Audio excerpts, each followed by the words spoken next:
My name is Hannah Olund, and this is my community engagement story. My journey to this Community Engaged Scholars Program started in high school when I joined a club called Students Today, Leaders Forever. As a part of this club, we did local service projects, as well as went on a trip over spring break to do service projects around the country. I participated in this program for my junior and senior year of high school, and during that time, I worked with different organizations in and around my hometown. The club was run by my favorite teacher, and a lot of my friends were in the program, so we were able to cultivate a great community together. I would say I was initially motivated to start volunteering because my friends were in the program, and like any other high school student, I wanted to spend time with them.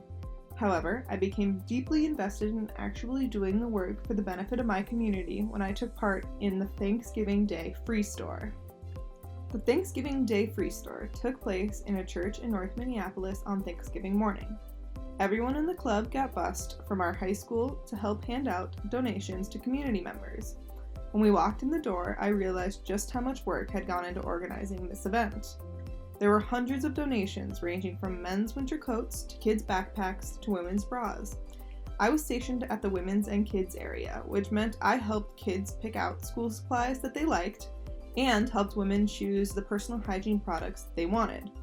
Sometimes the people coming in were clearly coming right off the street, looking for someplace warm to spend a chilly winter day, and that was totally acceptable. There was a small area with chairs set up with coffee, water, and a small breakfast items for anyone who wanted to stay as long as they wanted.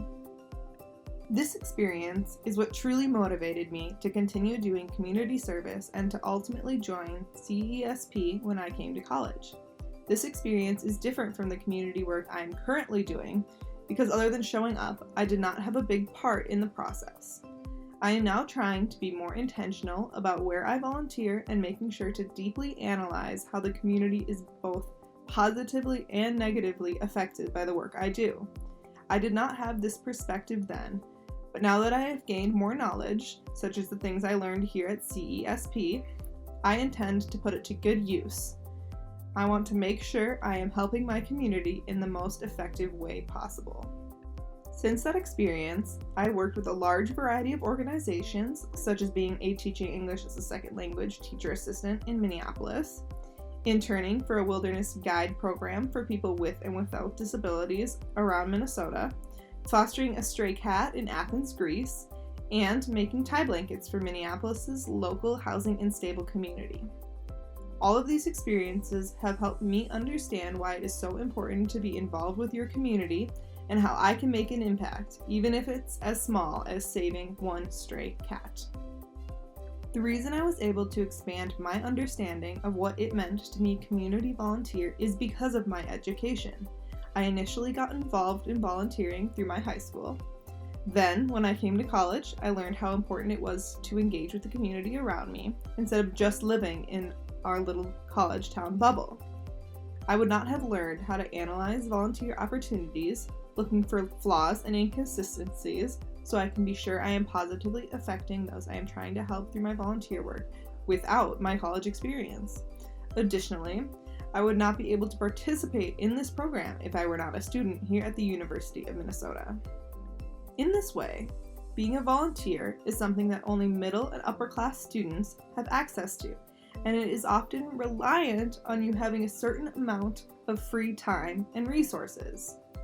Not only are most volunteer programs inextricably linked to higher education, but volunteering takes time and effort that you may not have to spare if you are lower income. This means there's usually an inherent difference between the volunteer's lived experience and the lived experience of those they are trying to help. This can cause systemic problems and prevent the biggest issues these communities in need have from ever being addressed. This is why it is so important to engage with the community you are trying to help and provide them with the resources and labor they need to make the changes they believe should be implemented within their community.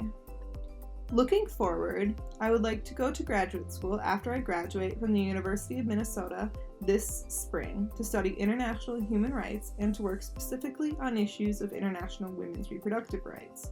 This is a big topic, and I think the information I have learned within CESP will help me cultivate a career that makes a difference in these issues I care about. While my ultimate goal is to help communities of women all over the world, I do still want to engage in community work as I strive to reach this goal. This means continuing my volunteer work while also building my career.